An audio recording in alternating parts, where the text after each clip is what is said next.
Hello, everyone. Welcome back. I'm Rico, and this is the podcast known as Relatively Sound, the podcast that is the wind behind the rain.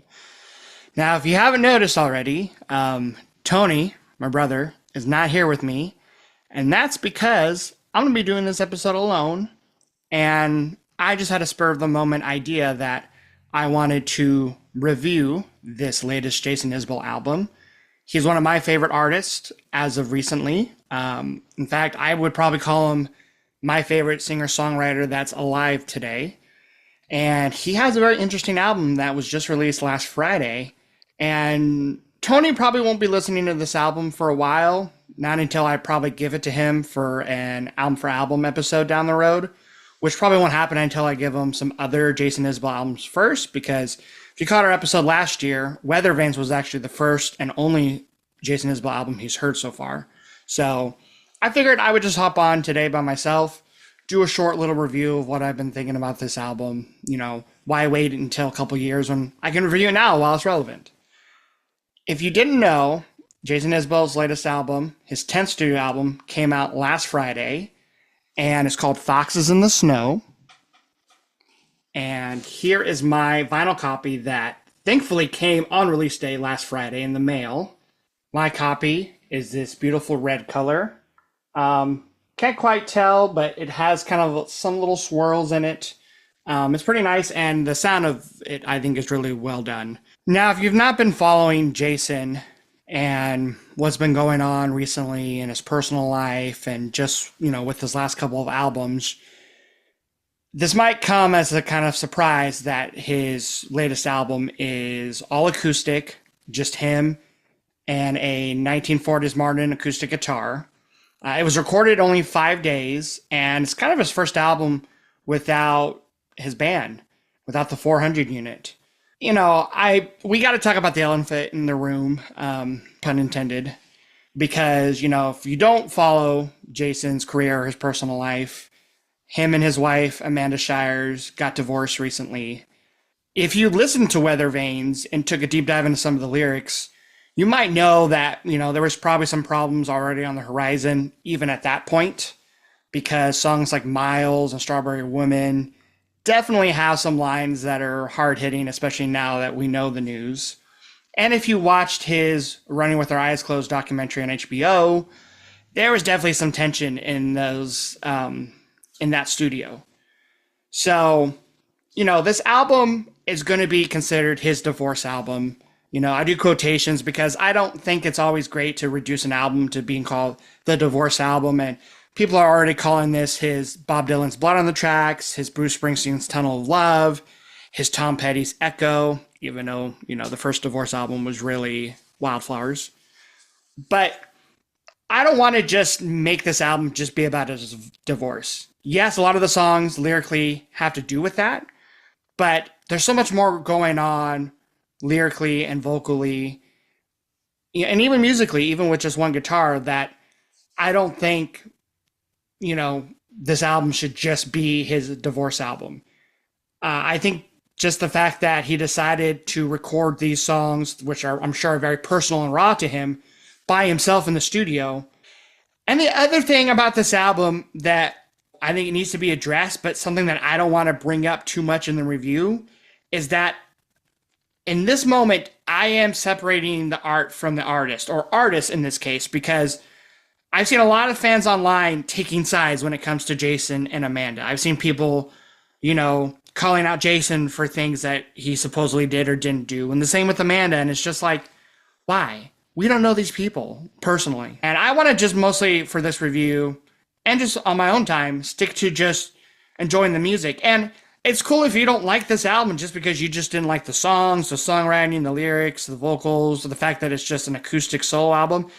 That's cool. But when you're like trashing the album because, you think Jason deserves it, or if you praise the album just because you're happy that, they got divorced, I think that's bad and pretty crappy. So I'm mostly just trying to dissect the songs and figure out how much I enjoy this album.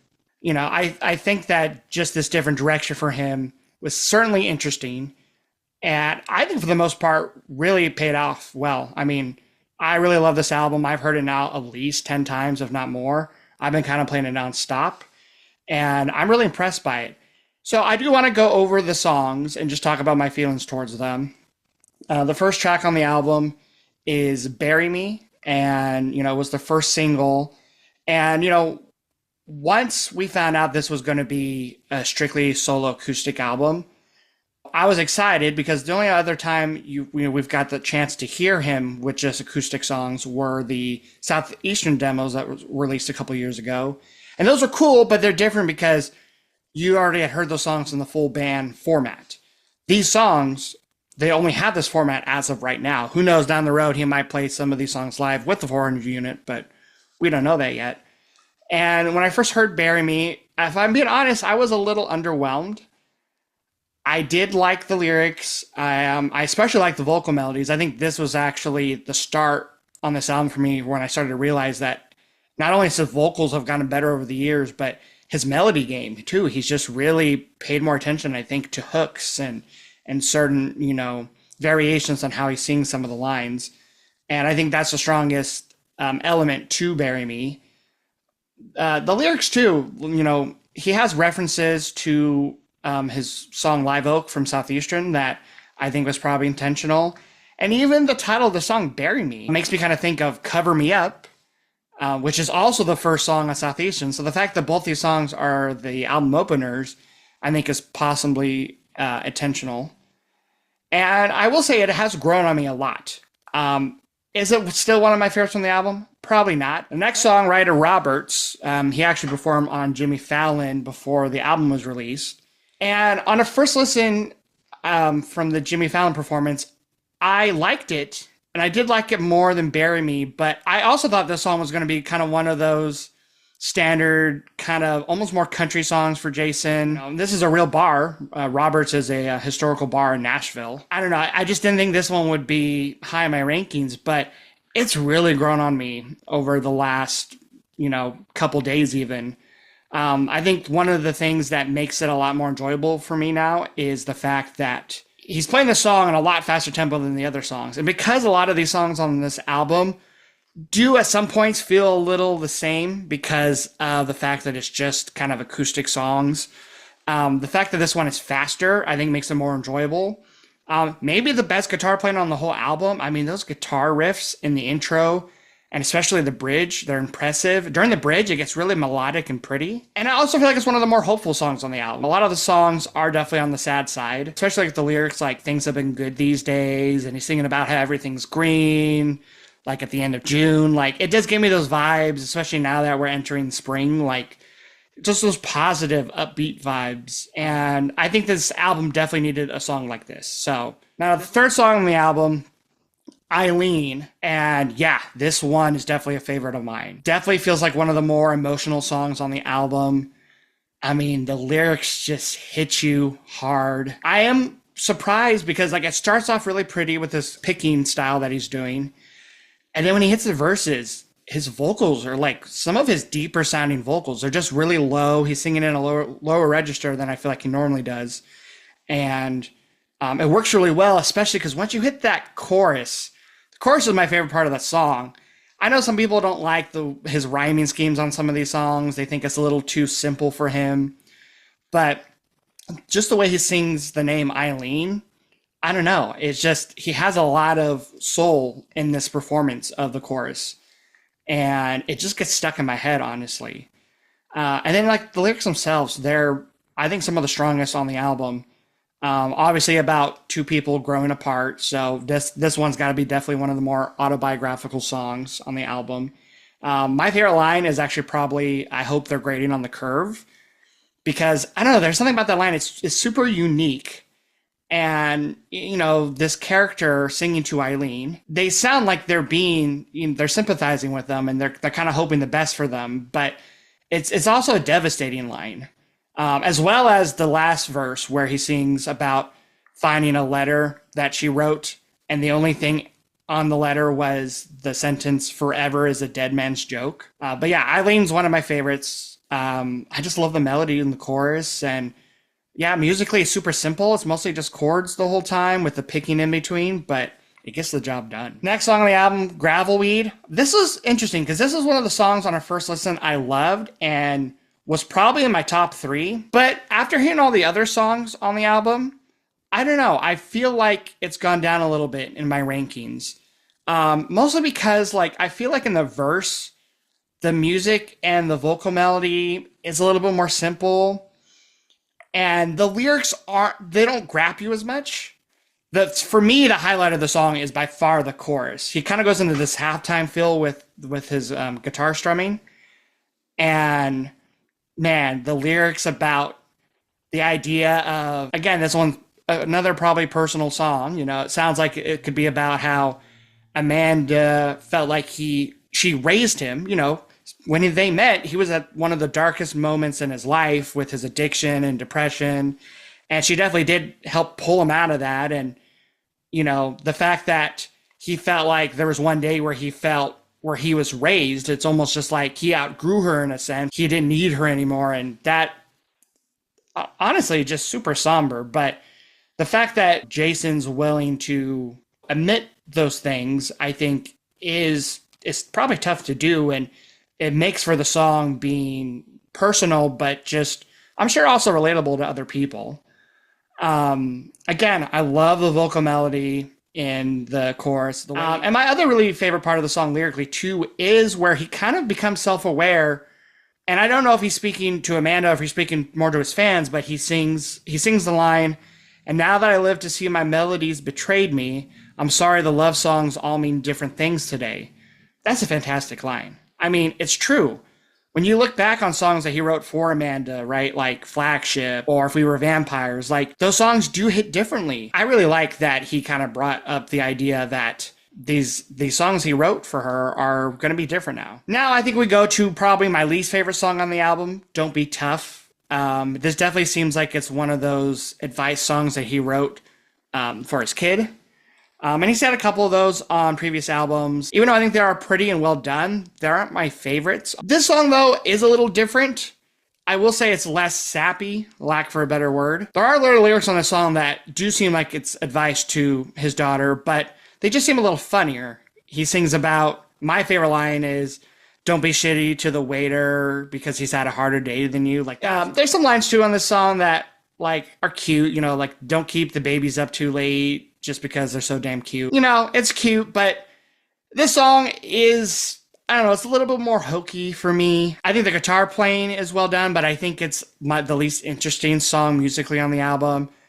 I've heard a lot of people compare this song to John Prine, who I know was one of Jason's biggest influences and friends, and I don't really know any of John Prine's songs, so admittedly, he's someone I need to check out. My least favorite on the album. Next song, Open and Close. Definitely one of the most interesting songs on the album. It's really hard to pin down what it sounds like. It starts with that really intricate guitar picking in the intro that I love. And it does one of those things in the verse that I'm a sucker for, where you play a major chord and then go to the minor version of it. I love when anyone does that. It's simple and I know it's overdone, but I love it every time I hear it. And this song also has some funny lyrics. There's the line about Steely Dan and Kid Charlemagne about someone fucking up the solo at a bar. And I do appreciate that, even though I've not heard that Steely Dan album yet. Don't worry, Tony's going to get there eventually. I also I'm still not quite sure to make of all the lyrics.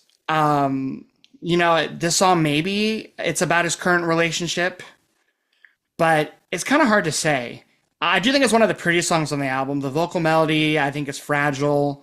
The verse where he does the day after day, really pretty. Kind of reminds me of like an older band, like maybe the Beatles. I think I have to listen to this one more for me to really decide how much I like it. But I think it works perfect on the album. It's the first song on side B, and I think it's a good start to that side. Now, the title track, I think just from fans online alone, this is the most divisive song on the album. It was the second single, so we've heard it now for like probably close to a month. I really like it. I'm on the side of really loving it.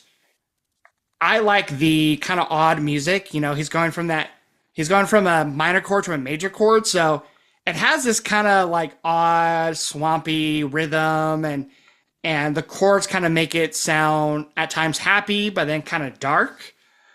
And the lyrics kind of do the same thing. Like, I know a lot of people online think that this is a straightforward love song to his current girlfriend. And it probably is, but I don't know. There's just lines that are, straightforward love songs like I love my love. And some people hate that line because it's like, they're like, oh, Jason can do better. And I'm like, I think he picked that line for a reason. I kind of think he wanted to return to this same motif, but then add different things to it. He's got lines that's, I love my love. I love her hair, her bed. But then he's got like more intimate lines about, I like the way she disassembles me at night. I like the way she turns off the lights in her house. But, overall, I do really like the song.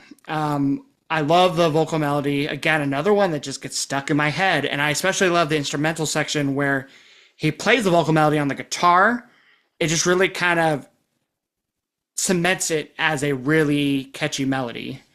Of course, we get another drug name that he throws in, which is funny. And it has also, I was talking about there are some dark lines. The lines where he's like, I like her friends, the ones I know, when they leave drops of blood like foxes in the snow. People have interpreted that line as his current girlfriend having friends that are maybe Trumpies. And obviously, he wouldn't like those friends. I like the song because I do think there's some complexity to it. I don't think it's as straightforward love song as some people think. But yeah, this one is a top song for me. Even though I've heard it now on repeat for a month, it still hasn't worn off its shine. Now, the next song, Crimson and Clay, this one's also probably the one that's grown on me the most still. I actually don't have a lot to say about this one. I know a lot of people say that they think this is his best song on the album, and some people said it's his best song he's written in years. I disagree with that because there's a handful of songs on Weather Vanes I love way more than this one. But I do like the dramatic sounding chords that starts off the song. I think the whole song just has this kind of like, it's a little bit more urgent. The tempo's a little faster. It definitely he sounds way more serious on this song. And lyrically, the song maybe fits the album the least because it seems like he's singing more about his home in Alabama and where he grew up. Realizing that the small town almost killed him.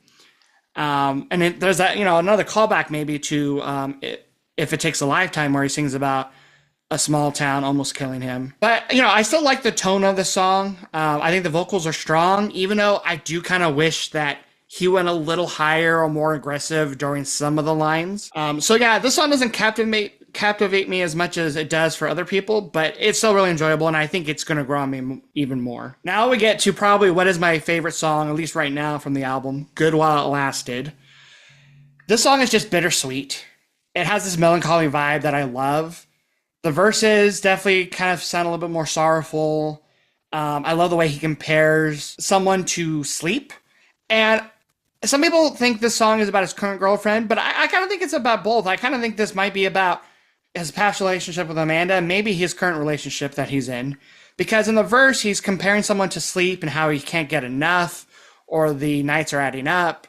And I kind of like that. It sounds like this person's almost like, has insomnia, and sleep is super desirable to them, and this person is super desirable to them. And, I like those comparisons.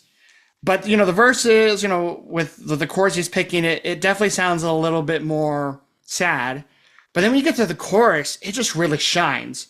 The melody, again, catchy. Love the melody.